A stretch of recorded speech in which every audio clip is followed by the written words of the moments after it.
중국 콘텐츠들의 당황스러울 만큼 저조한 퀄리티 문제는 사실 어제 오늘 일이 아닙니다.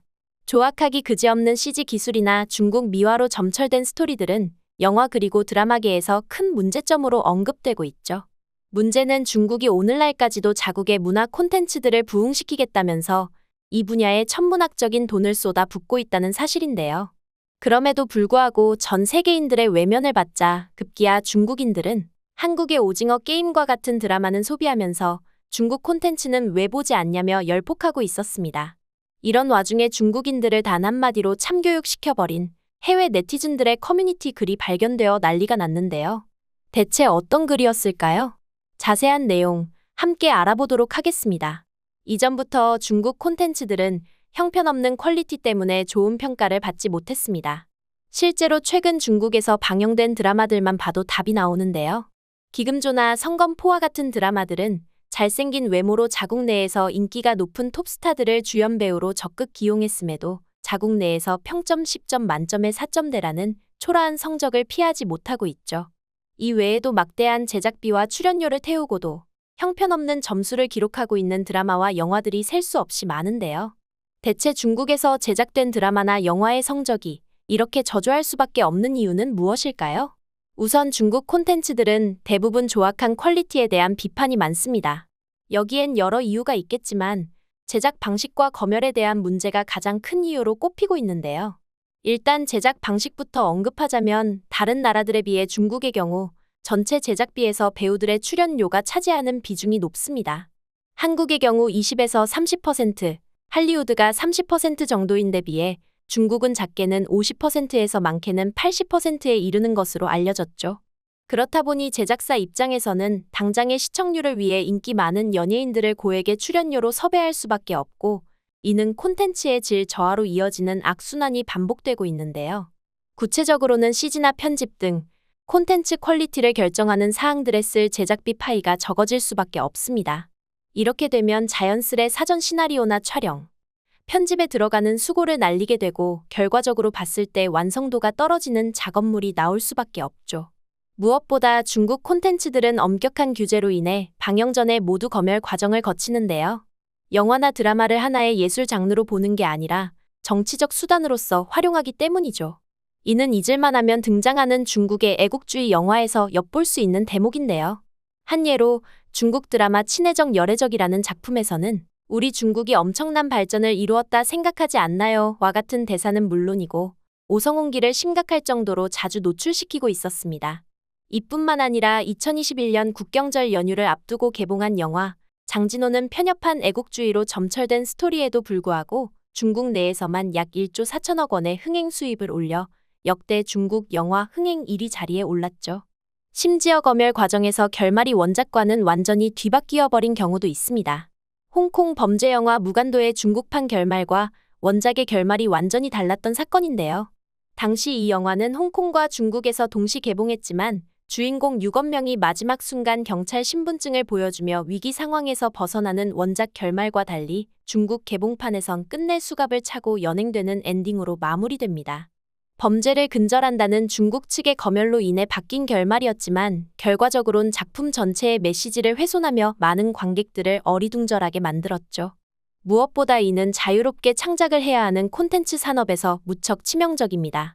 중국 정부가 일일이 작품을 검열하며 영화의 주제와 내용이 자신들의 사상과 맞지 않으면 퇴출시키는 바람에 중국 영화 산업은 점점 몰락의 길을 걷는 건 어찌 보면 자연스러운 수순이죠. 물론 이런 영화들이 자국 내에선 먹힐지도 모릅니다. 실제 중국 내 박스오피스가 이를 어느 정도 설명해주고 있긴 하죠. 하지만 애초에 그들이 원하는 중국 콘텐츠의 글로벌화와는 거리가 먼 게 사실인데요. 이렇게 수준 낮은 영화 속 중화 사상의 자부심을 느끼며 환호하는 사람들은 중국인들밖에 없기 때문입니다. 그리고 이는 지금 전 세계에서 글로벌 인기를 누리고 있는 K 콘텐츠의 부흥과는 정반대되는 상황인데요. 몇 년 사이에 한국은 영화와 콘텐츠, K-팝 등으로 전 세계에 큰 영향력을 행사하는 반면 중국 콘텐츠는 점점 더 내리막길을 걸으며 외면을 받고 있습니다. 이에 중국은 지금 한국을 넘어서고자 다양한 콘텐츠 제작에 천문학적인 돈을 들여가며 공을 들이고 있는데요. 특히 최근 중국의 경제가 점차 내리막길을 걸으면서 심각한 침체를 벗어나지 못하고 있는 와중에 콘텐츠를 부흥시켜 문화 강국으로 거듭나는 것은 더욱 중요한 과제로 떠오르고 있죠. 이에 중국은 콘텐츠 제작에 사활을 걸고 흥행한 한국 콘텐츠를 교묘하게 베끼는가 하면 방영되었던 유명한 콘텐츠들을 수입하여 리메이크를 하기도 했는데요. 대표적으로 봄밤과 밥 잘 사주는 예쁜 누나, 성균관 스캔들 등의 드라마들이 중국식으로 해석되어 방영된 사례가 있었습니다. 하지만 예상 가능하듯 이런 드라마는 원작의 아성을 뛰어넘지 못한 건 물론 원작에 대한 모욕이라는 말을 들을 만큼 싸늘한 평가를 마주해야 했는데요. 상황이 이러하자 중국인들은 급기야 자신들이 처한 현실에 대해 열폭하기에 이르렀죠. 앞서 이야기했듯이 오징어 게임과 같은 드라마는 소비하면서 중국 드라마는 왜 안 보는 거냐, 혹은 중국 드라마만 안 본다는 건 중국을 무시하는 행동이 아니냐와 같은 말도 안 되는 논리를 늘어놓은 겁니다.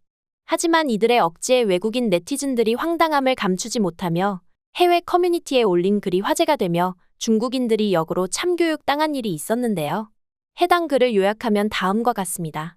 중국 드라마는 한국에서 제작된 드라마와 비교를 할 수 없습니다. 기본적으로 감정과 마음에서 우러나오는 울림이 없어요. 중국 드라마는 일반적으로 신화 위주의 비슷한 스토리로 이루어져 있고 항상 자신들이 우월하다는 것만 강조하려 해요. 하지만 한국 드라마는 똑똑하고 지혜롭게 한국 문화를 멋지게 담아냅니다. 게다가 한국인들은 중국인들과는 접근 자체가 완전히 달라요. 한국 드라마는 한국인을 위해 만들어졌기 때문에 외국에서도 인기를 얻으면 고맙다는 식이죠. 자신들의 문화를 억지로 주입하려 하는 중국과는 차원이 다릅니다. 무엇보다 중국 드라마는 왜곡된 역사를 넣어 스토리를 구성합니다. 그러니 진실은 사라지고 선물 없는 포장지와 같은 느낌을 주는 거죠. 사람들의 주목을 받고자 한다면 중국은 우월하다는 생각부터 버리고 만들어 보세요. 처음부터 끝까지 팩트로 후드려 패는 글에 중국인들은 단체로 꿀먹은 벙어리가 될 수밖에 없었는데요. 왜 자기네 콘텐츠는 봐주지 않냐며 땡깡을 피우듯 열폭하던 중국인들도 반박 불가 팩트엔 입을 다물고 말았죠. 이외에도 한국과 중국 콘텐츠의 근본적인 차이점을 짚으며 중국의 싸늘한 시선을 보내는 해외 네티즌들의 반응들을 어렵지 않게 찾아볼 수 있는데요. 해외 커뮤니티 레딧에 한국은 쿨하다고 생각되는데 중국은 프로파간다로 인식되는 이유라는 제목의 글이 올라왔는데 해당 게시물 밑에 외국인들은 다양한 의견을 남기고 있었습니다. 중국에 대한 이미지를 좋게 만들려는 선동이 너무 많아서 그 부작용이 크다고 생각됨. 프로파간다를 하려면 사람들이 그걸 깨닫지 못할 정도로 정교해야 하는데 중국은 너무 어설퍼서 역효과를 내는 거야. 프로파간다와 소프트 파워는 미세한 차이야. 사람들이 K-팝 같은 소프트 파워는 쉽게 받아들이고 K-드라마는 멋지다고 생각하잖아. 하지만 중국과 같이 노골적인 프로파간다에는 거부감이 들어. 해외 네티즌들의 중국 문화에 대한 거부감을 여실히 보여주는 댓글들이었는데요. 반면 중국이 아무리 한국을 따라가려 발버둥 쳐도 넘볼 수 없을 만큼 한국 콘텐츠가 넘사인 이유는 따로 있습니다. 기본적으로 한국 드라마에서는 한국적 서사가 담겨 있죠. 중국인들은 어떻게 해서든 자신들의 우월함을 먼저 보여주려고 하지만 한국 드라마에서는 그러한 모습은 전혀 찾아볼 수가 없습니다.